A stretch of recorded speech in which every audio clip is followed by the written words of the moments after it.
Supreme court में शुक्रवार को बूथ वाइज वोटर्स का डाटा सार्वजनिक करने के मामले पर सुनवाई हुई। शीर्ष अदालत में दायर याचिकाओं में कहा गया है कि चुनाव आयोग को लोकसभा चुनाव के प्रत्येक चरण की वोटिंग के बाद 48 घंटे के भीतर booth wise voter turnout data को वेबसाइट पर अपलोड करने का निर्देश दिया जाए। विपक्ष ने आरोप लगाया है कि चुनाव आयोग की तरफ जारी डेटा के साथ हेरफेर की जा रही है।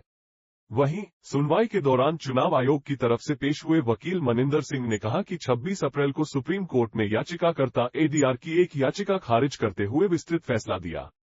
उसकी जानकारी छुपाकर 9 मई को नई याचिका दाखिल की गई। ये कोर्ट से तथ्य छुपाने का मामला है। इस आधार पर नई याचिका सुनवाई के लायक ही नहीं है। उन्होंने कहा कि वोटिंग परसेंटेज को लेकर भ्रम फैलाया जा रहा है, जो वोटर्स को मतदान नहीं करने के लिए प्रेरित करेगा।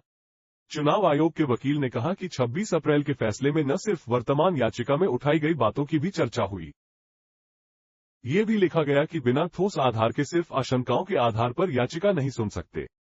फिर भी चुनाव के बीच लोगों को भ्रम में डालने के लिए उसी याचिकाकर्ता ने फिर याचिका दाखिल कर दी। इनकी याचिका भारी हर्जाना लगाते हुए खारिज होनी चाहिए।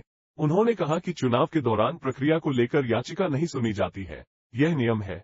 ये भ्रम फैलाया जा रहा है कि मतदान का अंतिम आंकड़ा 5 से 6% ज्यादा है। ये बिल्कुल गलत है।